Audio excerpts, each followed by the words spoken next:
अस्सलाम वालेकुम नाज़रीन। नाज़रीन, जिस मौजू पर मैं आपसे बात करना चाह रहा हूँ वो तोशाखाना केस है।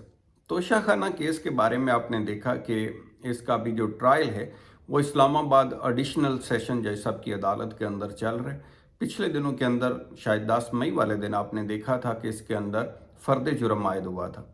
फ़र्द जुर्म आयद हुआ तो साथ ही साथ दरख्वास्तें दी हुई थी पाकिस्तान तहरीक इंसाफ में अदालत के अंदर, जिसमें अदालत के दायरा इख्तियार समात को चैलेंज किया गया था, जिसमें वजूहात ली गई थी कि एक तो जो रिटर्न्स को चैलेंज करने का टाइम था उसके बाद चैलेंज किया गया।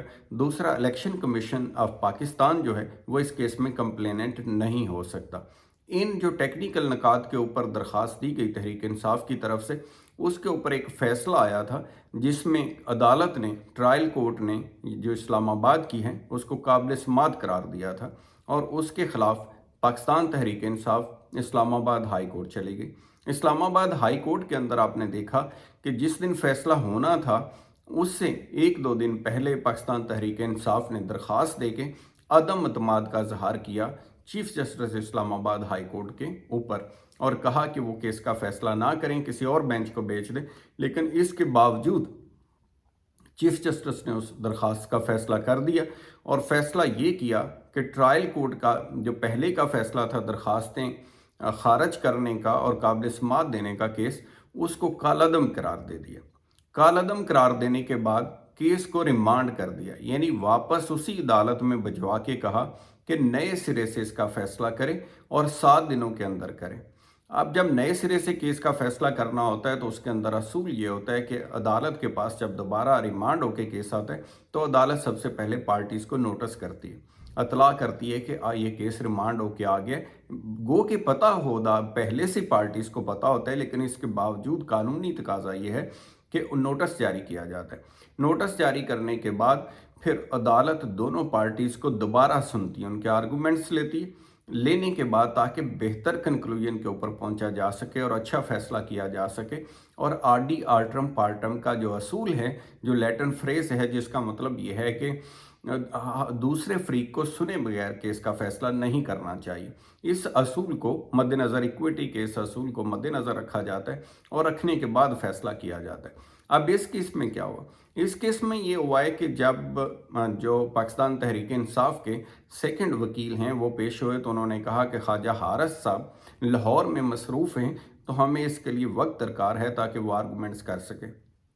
लेकिन अदालत ने उनकी इस बात को नहीं माना और ना सिर्फ ये कि उस दरख्वास्त को, जिसमें यह था कि यह काबिल समात नहीं है, उस दरख्वास्त को भी खारिज कर दिया, इस इल्तिजा को भी खारिज कर दिया कि हमें बहस करने का मौका दिया जाए, और दूसरी पार्टी को सुनने के असूल की भी वायलेशन करते हुए उसका खुद से ही फैसला कर दिया, खुद ही वकील और ख़ुद ही जज बन गए। अब उसके ऊपर यह है कि ये जो फैसला है, अब इसको जो बुनियादी असूल है फेयर ट्रायल का, जो article 10A constitution of Pakistan कहता है, उसमें यह है कि हर किसी को फेयर ट्रायल का मौका मिलना चाहिए और उसको अपॉर्चुनिटी देनी चाहिए। इस लिहाज से किसी न किसी तरह से वो असूल जो है बुरी तरह से मुतासर हुआ है और फेयर ट्रायल का जो असूल है उसको वायलेट किया गया है। अब इसी वजह से ये फैसले, इस तरह के जो फैसला जात होते हैं, वो ऊपर वाली अदालतों में फिर ज़्यादा देर तक स्टे नहीं करते और कालअदम हो जाया करते हैं। अब इसका चांस भी है और तहरीक इंसाफ ने अनाउंस भी कर दिया कि वो इसके ख़िलाफ़ जाएंगे, इस्लामाबाद हाई कोर्ट में इसको चैलेंज करेंगे। अब ये वक्त बताएगा कि इस्लामाबाद हाई कोर्ट इसका दोबारा से क्या फ़ैसला करती है, लेकिन सरेदस्त जो सूरत बनी उसमें केस को काबिल समात ना सिर्फ करार दिया बल्कि शहादत के लिए तलब कर लिया और 12 तारीख के लिए लगा दिया गया है कि आके शहादतें पेश की जाएं और इस केस का, ताकि जज साहब फैसला कर सके।